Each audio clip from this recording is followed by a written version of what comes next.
join with you today in what will go down in history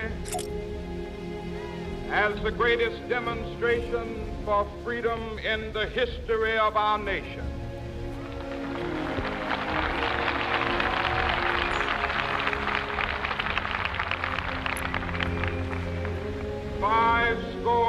Years ago,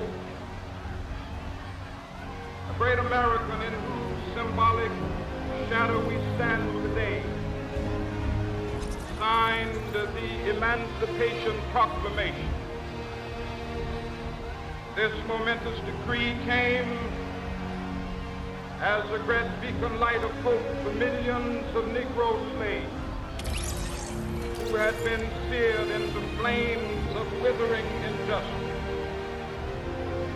It came as a joyous daybreak to end the long night of their captivity. But 100 years later, the Negro still is not free. 100 years later, the life of the Negro is still sadly crippled by the manacles of segregation and the chains of discrimination. 100 years later,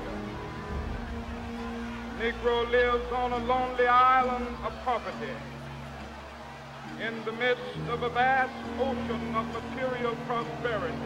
100 years later,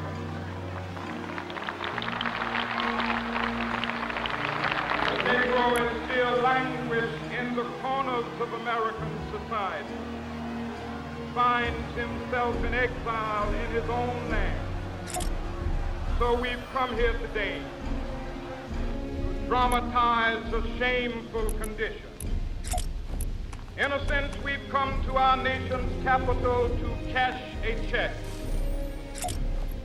When the architects of our republic wrote the magnificent words of the Constitution and the Declaration of Independence, they were signing a promissory note to which every American was to fall heir. This note was a promise that all men, yes, black men as well as white men, would be guaranteed the unalienable rights of life, liberty, and the pursuit of happiness. It is obvious today that America has defaulted on this promissory note insofar as her citizens of color are concerned. Instead of honoring this sacred obligation, America has given the Negro people a bad check, a check which has come back marked insufficient funds.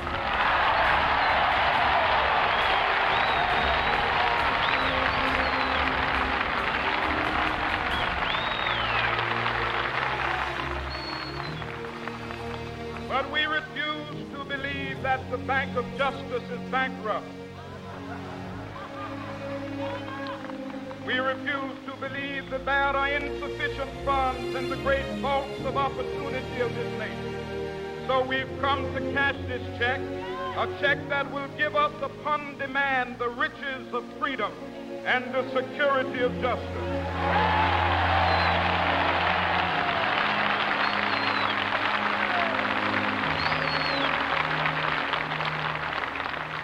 We have also come to this hallowed spot to remind America of the fierce urgency of now. This is no time to engage in the luxury of cooling off or to take the tranquilizing drug of gradualism.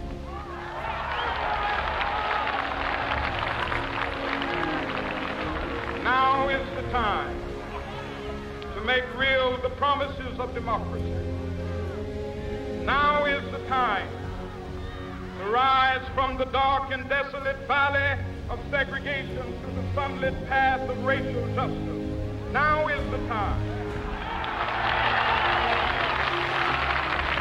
to lift our nation from the quicksands of racial injustice to the solid rock of brotherhood, now is the time.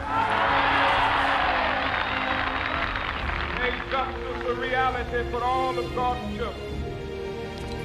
It would be fatal for the nation to overlook the urgency of the moment. This sweltering summer of the Negro's legitimate discontent will not pass until there is an invigorating autumn of freedom and equality. 1963 is not an end, but a beginning.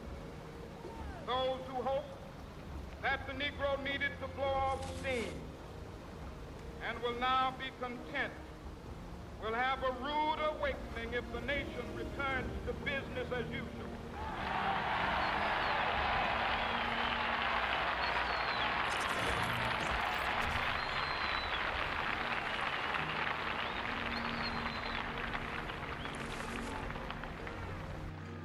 There will be neither rest nor tranquility in America till the Negro is granted his citizenship rights.